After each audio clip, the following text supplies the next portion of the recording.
e seu nome era Jesus de Nazaré.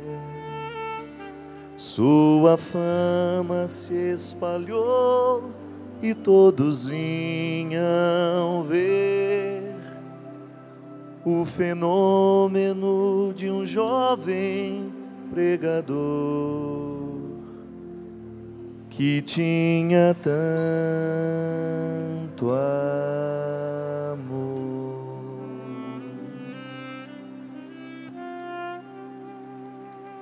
Se você pega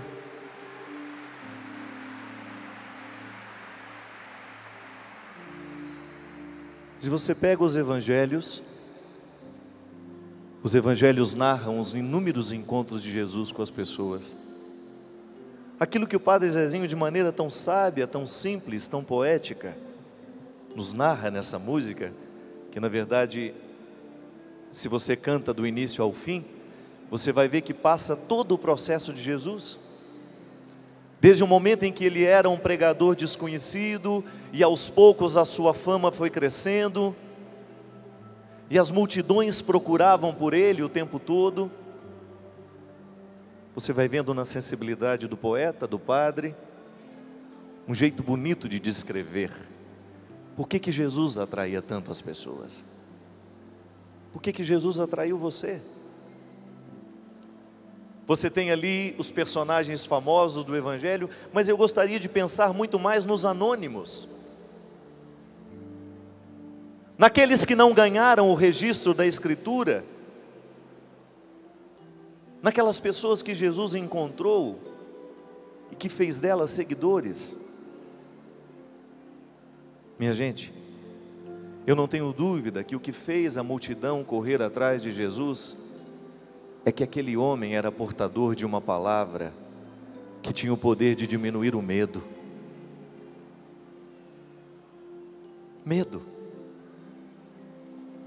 é universal, todos nós sentimos. Você sente medo de ser só, você sente medo de ser traído, você sente medo de ser injustiçado, você tem medo da doença, você tem medo de morrer, você tem medo de envelhecer, você tem medo de não ter segurança. E naquele tempo não era diferente. A dor humana que dói hoje, dói há 2.000 anos, há 3.000 anos, há 4.000 anos, desde quando nós existimos, desde quando a condição humana está presente neste universo. Lá está presente a dor, lá está presente o medo. E a presença de Deus na história, desde os primórdios, foi justamente oferecer ao homem, à mulher, foi oferecer à humanidade um braço, alguma coisa que pudesse sustentar no momento do medo, alguma coisa que pudesse nos dar um alento no momento do nosso desespero, da nossa solidão. Isso não é teórico, você experimenta na sua carne, você sente na sua alma, quando a dor punge dentro de você, e você precisa gritar por alguém, porque você não dá conta da vida sozinho. A vida não é suportável, e você precisa olhar para os lados, e você precisa descobrir alguém. E Jesus, quando passava pelo meio do povo, despertava justamente isso. As pessoas que ouviam Jesus sentiam na sua vida o poder de uma palavra que aliviava o peso que sentiam. Por isso ele dizia de maneira bonita: vinde a mim, todos vós que estáis cansados, com o peso dos seus fardos, que eu vos aliviarei. Vinde a mim, todos vós que estáis cansados, todos vós que carregais pesados fardos sobre os ombros, e eu vos aliviarei. Como, minha gente? Jesus tinha um poder fantástico de fazer a pessoa se encorajar para a vida. Olhe para o medo dos grandes apóstolos, dos grandes homens, das grandes mulheres da história cristã. Em algum momento essas mulheres e esses homens foram olhados por Jesus. O medo começa a diminuir no momento em que nós somos olhados nos olhos. Se você está perdido no meio da multidão, o que mais lhe assusta é você não ter um olhar onde você fixar o seu. A psicologia nos ensina que quando nós somos olhados de um jeito certo, cresce dentro de nós a crença em nós mesmos. É por isso que se você solta uma criança no meio de uma multidão que ela não conhece, ela vai ficar desesperada, ela não tem onde colocar o olhar. O olhar é o lugar da nossa segurança. No momento do nosso medo, se a gente não tem alguém que nos ama do nosso lado, se a gente não tem um olhar para se fixar nos nossos, tudo é mais pesado, tudo é mais difícil. Você deve se recordar dos momentos em que a vida foi pesada para você, e naquele momento, na notícia daquela morte, na notícia daquela tragédia, na notícia daquela traição, daquele fracasso, o que você mais queria era alguém que você pudesse colocar os seus olhos. Tem até a música romântica, olha pra mim, não diga nada, nos seus olhos vai nascer a madrugada. É lindo, os poetas sabem disso, os românticos sabem disso, os amantes sobrevivem muito mais de olhares do que de palavras. Eu posso muito bem dizer a você, eu te amo, mas se o meu olhar não confirma a expressão que eu estou dizendo, você não vai acreditar no que eu estou dizendo, não. E era isso que fascinava em Jesus. Não era apenas a força de um discurso teórico, não era apenas a força de um argumento, de um homem que tinha uma boa fala, não era. Mas era a capacidade que aquele homem tinha de diminuir o medo que prevalecia naquele tempo, quando pela força de um olhar, ele entrava dentro da pessoa e vivia o mesmo tempo que ela. Ontem eu estava falando isso no show, e eu me iluminei com essa verdade que eu nunca tinha pensado sobre isso. Amar é viver o tempo do outro.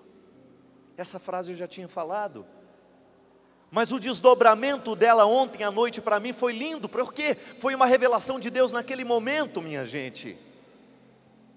E você vai entender. Eu estava dando o exemplo da minha mãe que está velha, velhinha, está lenta, para morrer de repente está levando um mês, uma belezinha. O velho tem um tempo diferente nosso, por isso que ele conta as mesmas histórias a vida inteira, não é? Ele está num tempo diferente, ele não tem a mesma intensidade de acontecimento que nós temos, por isso ele se repete. Eu ando depressa, minha mãe não. De vez em quando preciso olhar para trás para saber onde ela está. Não vai no mesmo ritmo que eu. E seria ingrato da minha parte querer que ela andasse no meu tempo. Seria ingrato.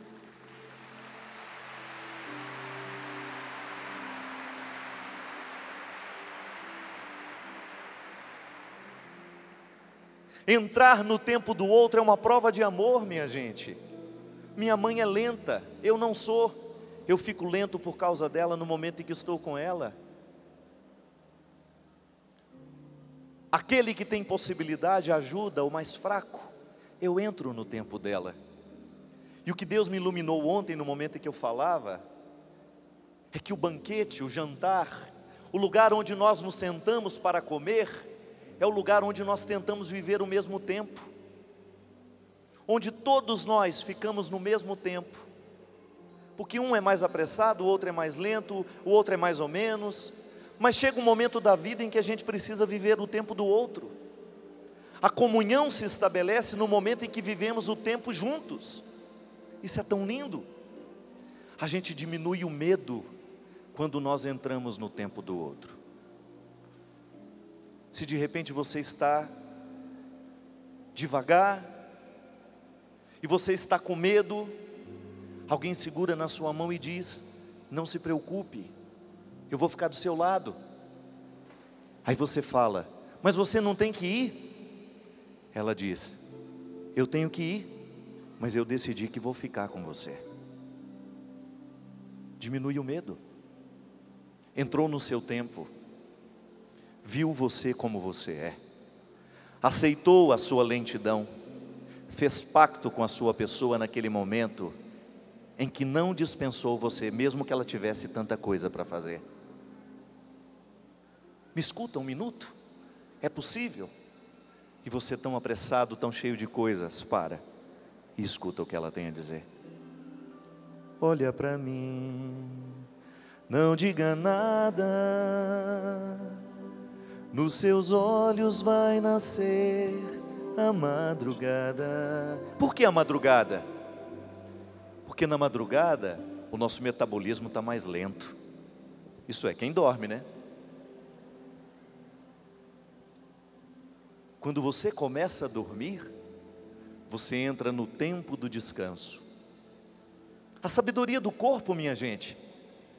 Aquilo que trabalhou o dia inteiro, que ficou agitado o tempo todo, que comeu o tempo todo, que fez digestão, que fez isso, que fez aquilo, jogou sangue, fez lá. O corpo se dá o direito de ficar lento. É madrugada. É o momento em que nós permitimos a nossa recuperação celular, porque o celular está desligado. E tem que desligar mesmo. Porque sempre tem um espírito de porco, alguém que pegou a febre suína, que vai ligar para a gente de madrugada. Não é?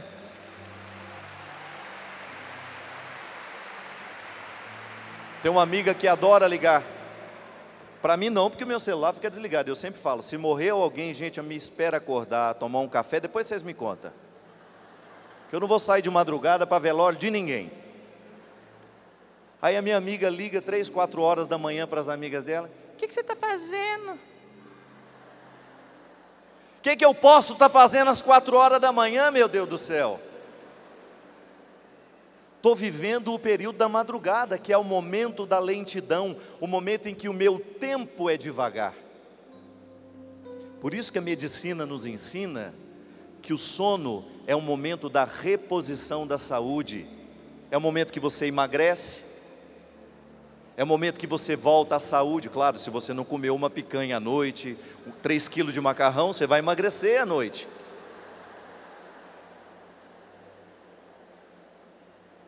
É o momento que você vai produzir o seu GH, o hormônio do crescimento, que depois dos 30 anos a produção é menor, por isso que a gente envelhece. O GH é que mantém a gente jovem. Quanto mais você vive bem, maior é a sua produção de GH. A medicina nos ensina que para a gente produzir o GH, sobretudo depois dos 30, a gente tem que fazer esforço para viver bem, não se entupir de carboidratos à noite antes de dormir. Por quê? É o momento em que meu organismo vai reagir contra a velhice, contra os radicais livres. A madrugada é o tempo do metabolismo lento. Olha para mim, não diga nada, nos seus olhos vai nascer a madrugada. Talvez por isso a ressurreição tenha sido de madrugada. A ressurreição de Jesus é uma notícia que se dá na madrugada, no momento em que a vida é lenta. Na correria ninguém vai poder compreender a ressurreição. Na correria ninguém vai poder encontrar o outro. Na correria ninguém vai poder livrar-se dos medos. Porque é justamente a correria que nos coloca na perspectiva do medo, quando nós não temos mais alguém para olhar nos olhos porque o tempo não nos permite. Quando a nossa solidão vai se avolumando dentro de nós, porque nos falta tempo para a gente estar uns com os outros, com qualidade. E era isso que Jesus fazia, minha gente, quando passava no meio das pessoas e ia tocando e transformando o tempo daquela pessoa em outro. Ia entrando naquele tempo, ia trazendo modificações para ele, ia fazendo com que aquelas pessoas pudessem viver de uma forma diferente, entravam num novo tempo.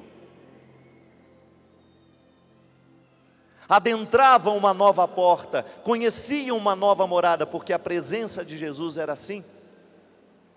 Eu fico pensando no medo de Madalena. Quantos medos aquela mulher tinha?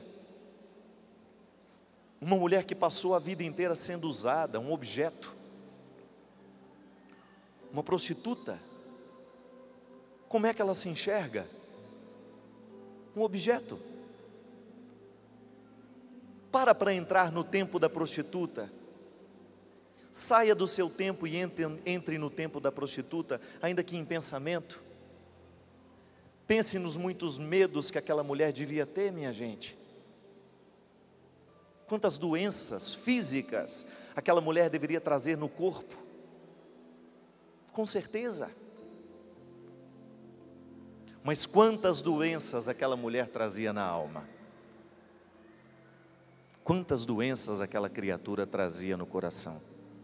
Foi objeto de muita gente. E Jesus olha para ela e fez nascer a madrugada. Como que ele fez nascer a madrugada? Colocando aquela mulher num outro tempo, desacelerando o processo dos medos, fazendo com que aquela mulher pudesse olhar para ela mesma de um jeito novo. Jesus empresta para cada um de nós um jeito novo de olhar para o que somos. É a melhor forma que nós temos de lidar com os medos. Quando eu me deparo com os meus limites, muitas vezes eu não posso modificar os limites, mas posso modificar o jeito como olho para eles. A capacidade que Jesus tinha de colocar um óculos, colocar um jeito novo de ver a vida. Pense nos medos de Mateus. Mateus era um cobrador de impostos, aliado do Império Romano, legitimava a força da opressão do governo no meio do povo, cobrava das pessoas simples, retirava o dinheiro muitas vezes do sustento da família. Ele tinha consciência disso. Mas no momento que Jesus olha para ele, Jesus entra no tempo dele, fala a mesma língua que ele e coloca uma semente de novidade ali. Tornou-se outro homem, perdeu o medo. Qual seria o grande medo de Mateus? O medo de não sair daquela vida, quem sabe? O medo de não saber ser honesto? O medo da mudança? Quantos de nós sofremos diante dos medos que nós temos das mudanças? Quantos conflitos nascem dentro de nós, porque nós não sabemos encarar as mudanças que a vida nos traz? Mas você sabe por experiência própria, que no momento da sua mudança, se você tem alguém segurando na sua mão, se você tem alguém olhando nos seus olhos e mudando junto com você, fica mais fácil. Diminui o medo. Eu me recordo de uma cena, gente, de um acontecimento que marcou muito o meu coração. Quando o Robinho começou a fazer a quimioterapia dele, Robinho era todo vaidoso, era um moço bonito. A primeira coisa que a gente faz, quando vai fazer a quimioterapia, é raspar a cabeça do doente, não é? Para que ela não tenha aquele trauma de ver os cabelos caindo. Não sei, diminui o medo talvez. Quem sabe a gente se coloca numa situação, não fui eu que decidi, não foi a química que fez. Subterfúgios pequenos que a gente usa para diminuir o medo do outro. Quem sabe para fazer um gesto que pudesse, olha, vamos aliviar o peso dessa doença. E no dia em que o Robinho ficou careca, mas antes dele ficar, o Denilson, o irmão mais novo, que estava acompanhando todo o processo, foi lá e raspou a cabeça antes dele. Então todo mundo agora vai ficar careca aqui em casa.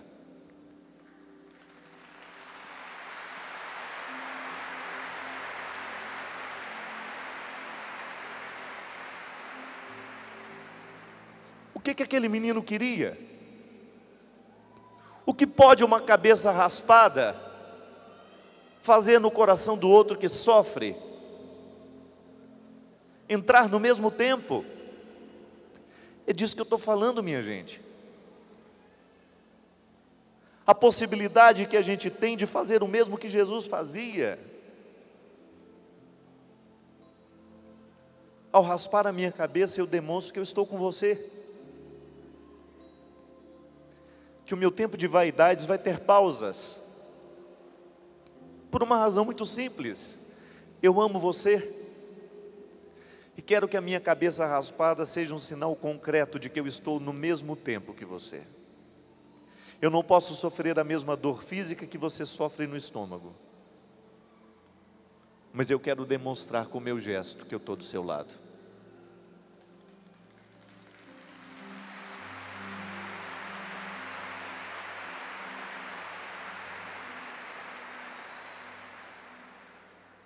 Diminui o medo? Talvez. Só aquele que está do lado, precisando de que alguém entre no seu tempo, sabe do que eu estou falando. Quando alguém, num gesto de solidariedade, abre mão do que é seu naquele momento, e pela força da fraternidade que nos une, do amor que nos congrega, eu decido viver o seu tempo também. Quando você tem sua mãe doente, você tem uma festa para ir, você decide: mãe, eu não vou. Vai, minha filha. Não, eu quero ficar hoje com a senhora. Talvez a gente esteja perdendo um pouco isso, minha gente. Porque esses tempos modernos estão nos colocando cada vez mais egoístas, cada vez mais centrados em nós mesmos. Vejo isso pela relação com os nossos pais. Se você for pensar no quanto que sua mãe e quanto que o seu pai foi capaz de entrar no seu tempo, e agora? Agora é o momento de você entrar no tempo deles. E como é que você reage a essa possibilidade? Talvez você não tenha que raspar a cabeça para estar do lado, mas você tenha que se despir de uma série de excessos que prejudicam a sua relação com o outro. Raspar a cabeça é um gesto externo. Mas quando nós tocamos nas questões que a gente não tem coragem de raspar, que a gente não tem coragem de arrancar de nós, e isso se torna causa de empecilho para as nossas relações humanas, quando eu não sou capaz de me despir da minha arrogância, eu não acolho você, eu não entro no seu tempo. Eu, a vida inteira, estudei em seminário, a vida inteira tive que lidar com uma autoridade, e confesso para você, que não foram poucas as vezes em que na porta da autoridade, eu tremia feito uma vara verde, com medo. Por quê? Porque nem sempre a autoridade entrava no meu tempo. É o medo. Medo de não ser reconhecido, medo de não ser compreendido. Quando você está diante de alguém que tem o poder de tomar decisões sobre a sua vida, e você tem medo que aquela decisão não seja tomada considerando aquilo que você é. O medo que você sente, as dores que você tem, os limites que você possui. Mas eu também posso testemunhar que não foram poucas as vezes que Deus me deu a oportunidade de ter superiores, em que eu entrava feliz em suas salas, em que eu não tinha medo algum, porque eu sabia que Ele era capaz de entrar no meu tempo. Minha vida, uma vez, Deus me deu a graça de ter um padre, chamado Padre Herculano Vaz, Laninho, um dos meus superiores no tempo da filosofia, um homem que me apresentou Jesus assim, porque Ele é assim, entra no meu tempo, me olha com todas as minhas misérias, mesmo sendo Ele um homem santo, tão pronto, tão cheio de virtudes. Quantas vezes eu chorei na presença daquele homem sem medo de mostrar quem eu era?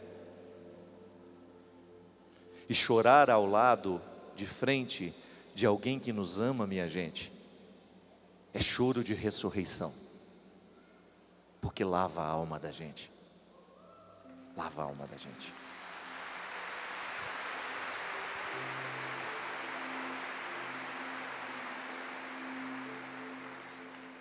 Eu agradeço a Deus porque um dia me colocou num corredor escuro, diante de um padre esquisito, moderno demais eu achava, que andava com umas camisas cheias de flores, uns cintos parecendo peão boiadeiro, umas calças jeans muito modernas, que eu olhava com desconfiança. Que padre esquisito. Alguém me falou: é famoso. Ah, é? É. Tem um programa que chama Anunciamos Jesus. É escritor. É. Mas o dia que eu descobri que aquele homem de camisas coloridas, calças esquisitas, tinha o coração igualzinho de Jesus.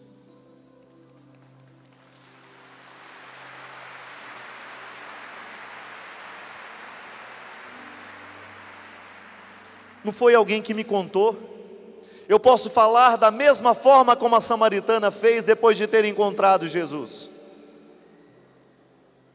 E também aqueles mesmos que receberam o anúncio dela: esse homem é assim, assim, assado, ele faz isso, faz aquilo. Não, eles disseram para ela: nós estamos acreditando, não é porque você está dizendo não, é porque eu fui lá e experimentei. Quando aos poucos eu fui conhecendo aquele homem, eu fui descobrindo que ele era cheio de pecados igual a mim, mas ele não desistia da salvação dele. E por isso ele era capaz de diminuir o medo do mundo.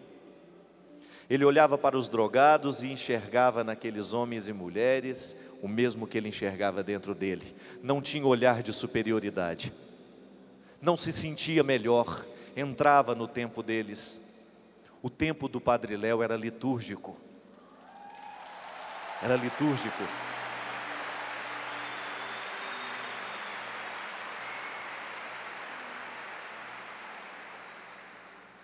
Quantas vezes aquele homem, gente, pôs a mão na minha cabeça, me deitou no seu colo, como se eu fosse um menino.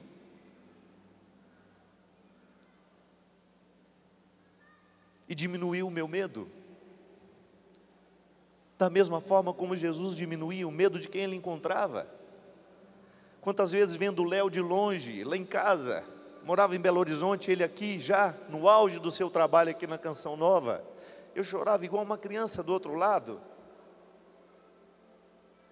porque a palavra dele estava agindo dentro de mim de maneira redentora. A palavra dele estava me salvando do outro lado da televisão. Ele nem sabia onde eu estava, ele nem sabia o que eu estava fazendo, e aquele homem descrevia o que eu estava vivendo, como se tivesse conversado um dia antes comigo. Outro dia esse ordinário entrou dentro da minha casa de madrugada, deve ter uns 3 meses. Cheguei tarde da noite, depois de uma viagem, era quase 2 horas da manhã. Eu ligo a televisão, aquele infeliz fala assim: agora eu quero falar para você, padre. Eu falei: ô Léo, pelo amor de Deus, uma hora dessa não. E eu sentei na minha cama. Coincidência ou não, o fato é que eu liguei na televisão na hora que ele estava olhando firmemente, dizendo: agora eu quero falar para você que é padre. E fez assim com o dedo. E depois que ele terminou aquele discurso de mais de meia hora direcionado aos padres, eu sentado sem coragem de levantar, o sono foi embora. E quando ele terminou, eu tinha vontade de dizer do mesmo jeito que a gente diz quando lê a palavra de Deus: palavra da salvação.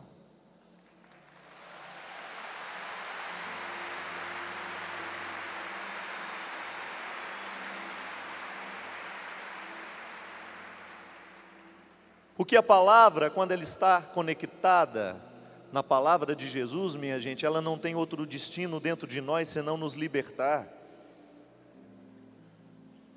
Não tenha dúvida disso. A palavra de Jesus, ela nos liberta, ela abre os nossos cativeiros, ela nos melhora, É por isso que nós precisamos correr atrás deste Deus, é por isso que nós precisamos revestir a nossa vida de mística, é por isso que nós precisamos ter contato o tempo todo com sua palavra, com sua celebração, com sua oração, com aquilo que nos conecta a Ele, com a música que nos fala dEle, com a palavra que nos recorda o que Ele disse, com os encontros que nos recordam o que Ele disse, na celebração aí da sua paróquia, naquilo que o seu padre pode dizer para lhe recordar o que Jesus diz, e que tem o poder de diminuir os medos que nós sentimos. Quantas vezes na minha vida eu tive a oportunidade de experimentar Jesus do meu lado assim, de maneira concreta, naquilo que o Léo me falava. Meu filho, não é bem assim. Olhe por outro lado. Quantas vezes o nosso medo vai embora quando alguém diz isso para a gente? Olhe de outra forma. É como se abrisse uma porta do casarão assombrado em que nós estamos e nos ensinasse que tem uma saída possível. Quantas vezes, minha gente, na casa dos nossos medos, nós não temos alguém que nos abra essa porta, que nos aponte que há uma luz, que não é tão feio assim. Quantas vezes nos falta a palavra bendita, a palavra abençoada, comprometida, conectada com a palavra de Jesus, que tenha o poder de promover liberdade dentro de nós. Ainda agora há pouco, conversando com o Eto, falando de tudo que a Canção Nova representa. Quantas vezes você foi acordado para a vida por uma frase que você escutou aqui? Com o encontro que você participou aqui? É por isso que a gente não desiste, porque enquanto a Canção Nova souber que ela abriu o cativeiro na vida de alguém, ela permanecerá de pé.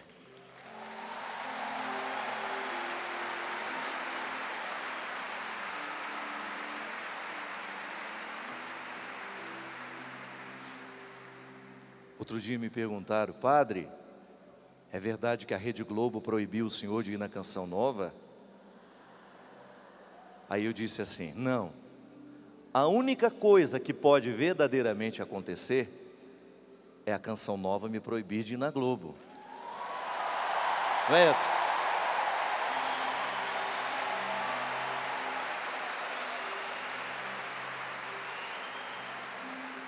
Porque enquanto nós estivermos com os mesmos objetivos, nós estaremos lá também, abrindo as portas para que esta palavra seja dita, para que nós possamos chegar aos lugares não convencionais, porque pode ser que alguém nunca tenha escutado falar de Canção Nova, mas na hora que nós falamos dela nos outros lugares, alguém presta atenção. E se anunciar o Evangelho, a Canção Nova não é nada perto do que significa o Evangelho. O Evangelho é muito maior que a Canção Nova, e ela só vai sobreviver enquanto ela estiver comprometida com o anúncio do Evangelho. Não há outro objetivo aqui.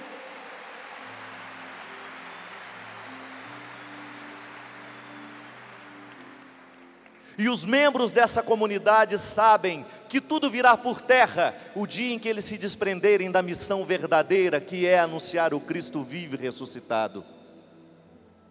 É Jesus que disse isso no momento em que ele fez a revolta dentro do templo, e disse que o templo tem que ter um significado primeiro, o serviço do Senhor, outra coisa não. E por isso que nós precisamos lutar para que a palavra de Deus tenha poder na nossa vida, minha gente, porque somente a partir dela nós vamos conseguir lidar com os medos que a gente sente. Não é fuga. Eu não me sinto um alienado em absolutamente nada. Deus para mim não é fuga. Não fui eu que inventei essa história, mas eu estou tocado pela força de um Deus que me renova, que me retira do medo cada vez que eu me recordo da palavra que Ele disse. Cada vez que eu me recordo do que Ele disse, do que Ele falou, do que Ele fez. Se fez lá, pode fazer em mim também. Se Jesus fez naquele tempo, pode fazer em você hoje também. Você não tem o direito de dizer: eu não sou merecedor, Padre. Que ótimo que você não merece. Deus prefere agir no lugar que não merece.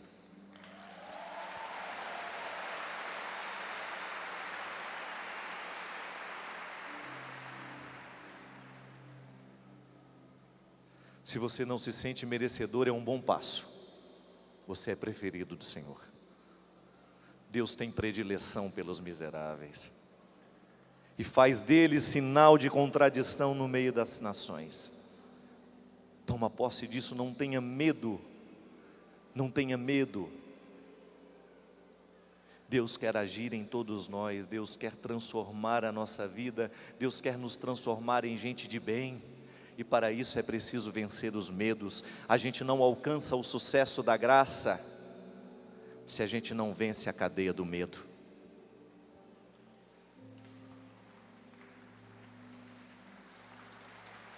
Para que cultivar os fracassos? Para que cultivar fracassos? Legitimar a presença do diabo? Eu não quero. Foi para cima que você foi projetado. Engraçado, o Eto deve saber muito bem disso. Mas geralmente quando a gente vai fazer uma construção, o arquiteto, o engenheiro, faz um projeto maravilhoso, não é? Aí você olha e fala assim: mas eu não tenho dinheiro para isso não. Tira essa pilastra aqui, ó. Dá para fazer esse telhado mais pobrezinho? Esse piso aqui não dá não, o dinheiro não faz isso não. Tem gente que leva a santidade do mesmo jeito. Recebe um projeto maravilhoso. Deus entregou. É isso que eu quero de você. E você não tem dinheiro para isso não. Não tem joelho para isso, não tem disposição para isso. Vamos fazer mais ou menos, né? Vamos fazer uma meia água. Não, é mansão que Deus quer que você faça. A sua santidade não é para ser meia água não. Não economize no seu processo humano. Invista em você. E isso, gente, eu digo sem medo de errar. O investimento pessoal que você faz, no momento em que você faz uma boa leitura, no momento em que você busca uma vida espiritual, no momento em que você não se acostuma com a pilastra torta que você construiu, que você tem medo de destruir porque você acha que vai cair.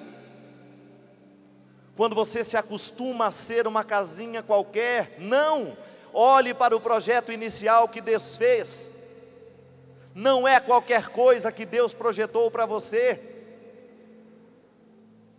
Os seus limites não podem ser impedimento para você chegar ao final dessa construção. Se o Eto tivesse tido medo, nós não teríamos nem a metade desse lugar. Olha para isso. Quando é que nós imaginávamos que nós iríamos construir isso com doação de ouro?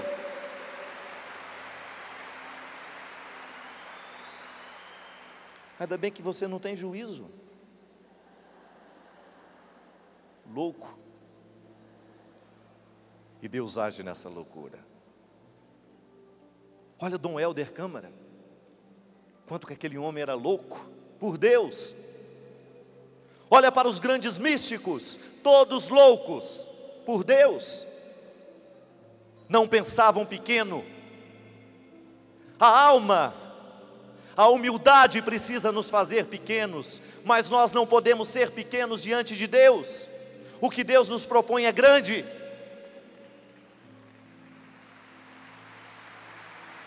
E alcançar essa grandeza só é possível pela força da humildade.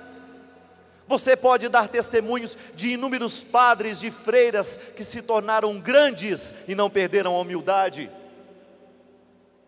Não esqueceram quem eles eram, mas colocaram os olhos no que Deus podia fazer com eles. São as grandes obras, minha gente. São as grandes obras que os nossos olhos podem ver. Gente que não teve medo, olhou para esse projeto inicial e disse: nós vamos, porque o Senhor vai nos sustentar até o fim. E se a gente é assim com as paredes, muito mais a gente precisa ser com o Espírito. Eu não quero ser pequeno. Eu não quero entregar a Deus uma casinha meia água quando for embora daqui, não. Eu quero um espírito grande, dilatado. Eu quero ter uma alma pronta para o céu, eu quero ter uma alma que compreenda a eternidade desde já.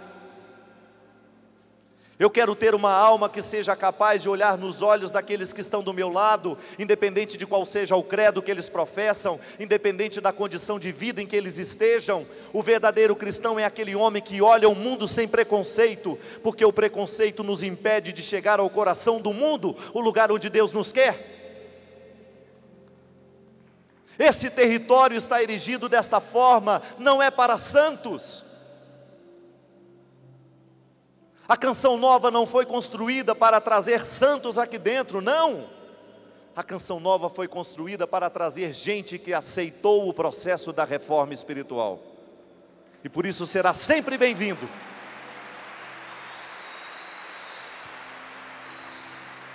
Pisar neste solo, pisar neste lugar significa: eu quero uma palavra que ajude o meu processo de evolução na fé, eu quero uma palavra que me ajude no processo de evolução da minha santidade. Você vem aqui de vez em quando, mas o seu processo acontece mesmo lá na sua vida, no seu dia a dia, na sua paróquia, com seu grupo. É lá que você vai viver os efeitos desta loucura. É lá que a loucura deste projeto vai repercutir para que você se transforme em louco no meio lá onde seu lugar, para também fazer crescer o evangelho lá naquele lugar. Como? Olhando nos olhos de quem tem medo, anunciando a elas que a força de Deus está disponível, que nós não nascemos para o fracasso, que ser feliz é urgente. É urgente.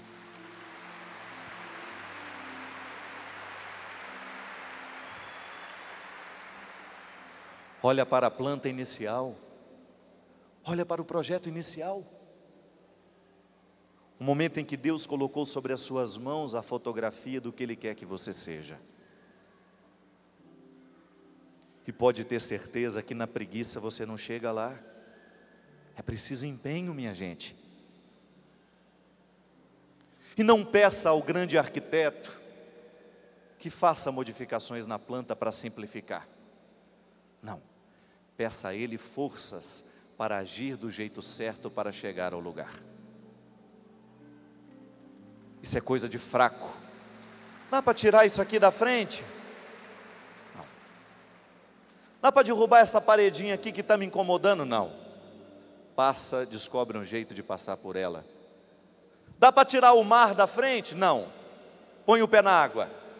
E aí você vai ver o que vai acontecer. Dá para derrubar as muralhas? Não. Reza, grita na beirada dela. Essa metáfora é linda. Insista, grita o quanto você pode até abalar as estruturas desta muralha que está impedindo você. Não tenha medo do processo, não tenha medo do projeto inicial. Corra atrás dele. Corra atrás daquilo que é santo nessa vida. Corra atrás daquilo que é honesto, daquilo que é puro. E você não vai ter outro destino senão tornar-se puro também. Purificar aos poucos a sua vida, o seu coração destes excessos que lhe enchem de medo. Tenho medo de chegar até lá. Então, porque tenho medo de chegar até lá, eu sento e fico lamentando a minha vida inteira. É igual quando você tem que ir a algum lugar, né? Oh meu Deus, mas são 100 quilômetros daqui. Aí 2 meses está falando a mesma coisa. Oh, mas são 100 quilômetros daqui. Já teria ido, voltado há muito tempo. Ah, mas são 100 quilômetros daqui. Dá o primeiro passo, que já não faltam 100 quilômetros mais. Dê 2 passos, que já não faltam 100 quilômetros mais. É assim que a gente vence, minha gente. Agora, se a gente se segura naquilo que é inútil, naquilo que não nos faz crescer, nós não vamos chegar a lugar nenhum. Mas não queira prender-se em Deus somente no momento da sua necessidade, não. Prenda-se em Deus para que Ele seja o seu processo constante, um processo que não para. Eu tenho um amigo meu, eu acho que foi Luiz Carvalho que me contou isso. É interessante, diz que ele ia para a faculdade sempre num ônibus, e dentro daquele ônibus, um dia, estava todo mundo cantando. Vocês lembram daquela musiquinha da manivela, a dança da manivela? Uma das coisas mais horrorosas, né, que tinha, né? Segura na manivela e vai, não sei o quê. Aí diz que o ônibus estava naquela folia, o povo dançando lá dentro, aquela animação toda, todo mundo segurando a manivela, e de repente começou a dar uma tempestade, e a tempestade foi dando medo no povo.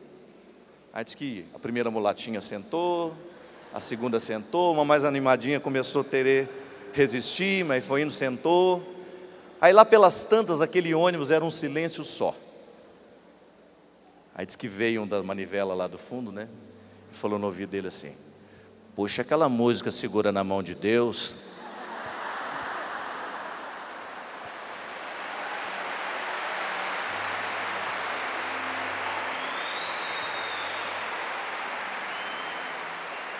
Mas aí, o meu amigo, na sua sabedoria, falou: não, segura na manivela.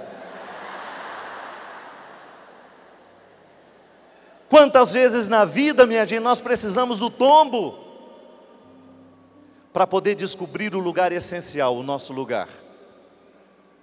Quantas vezes a gente segurou na manivela mesmo? E a manivela é bamba, não segura, não leva para lugar nenhum. Quantas vezes nós nos utilizamos das futilidades da vida, a gente perde o nosso tempo com futilidades. Quantas vezes nós perdemos horas e horas do nosso dia, lendo a fofoca, lendo isso, lendo aquilo. Isso não agrega absolutamente nada em nós. Não nos faz avançar em nada, absolutamente nada no processo. Mas aí, quando pela força do movimento de Deus na história, você descobre que a religião não é um conjunto de regras nem de obrigações, mas que é justamente o olhar de Deus fixos em nós, a nos convencer de que nós podemos, de que a vitória está nos oferecida, que a vitória está diante de nós. E que para a gente chegar a ela, basta a gente ter coragem de se erguer. Basta a gente ter coragem de olhar nos olhos daquele que nos ama. Deste mesmo Jesus que passou chamando a tantos, e que hoje eu não tenho dúvida, passa também pela minha vida mais uma vez, passa pela sua vida mais uma vez, e quem sabe passa pela sua, pela primeira vez.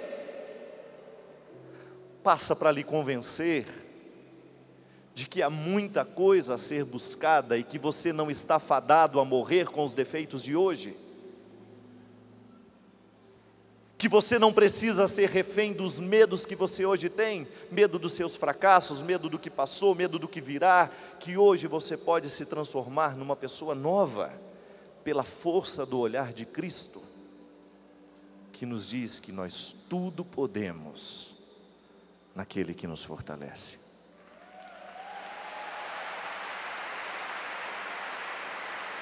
Que nós tudo podemos realizar se os nossos olhos estiverem fitos no Senhor. Que a força do Deus ressuscitado entra para dentro de nós, que nós não precisamos viver como condenados à morte, que nós não precisamos ser reféns dos nossos medos, mas que nós podemos viver pela força do dia de hoje, da palavra que nos move, aquilo que essa menina um dia compôs com tanta sabedoria.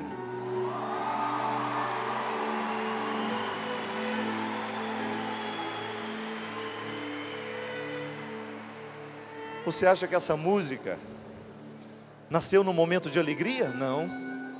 Você acha que essa música nasceu num momento de coragem? Não. Essa música nasceu de um coração cheio de medo, dilacerado pela dor, mas com uma diferença: cheia de defeitos, cheia de imprecisões do mesmo jeito que nós, só que ela tem um diferencial: esses olhos não se desprendem de Jesus, ela se olha a partir deles. Pronto. Resolveu o impasse. A fraqueza se transforma em força. Você pode fazer o mesmo. O mesmo você pode fazer. Não precisa ser diferente de você. Coloque os seus olhos nos olhos de Jesus e diga: eu posso, tudo posso, naquele que me fortalece. Nada e ninguém no mundo vai me fazer desistir. Quero, tudo quero, sem medo entregar meus projetos, deixar-me guiar nos caminhos que Deus desejou pra mim. E ali está. Vou perseguir tudo aquilo que Deus já escolheu pra mim. Vou persistir e mesmo nas marcas daquela dor, do que ficou, vou me lembrar e realizar o sonho mais lindo que Deus sonhou. Em meu lugar está, à espera de um novo que vai chegar. Vou persistir, continuar a esperar e crer, e mesmo quando a visão se turva e o coração só chora, na alma a certeza da vitória.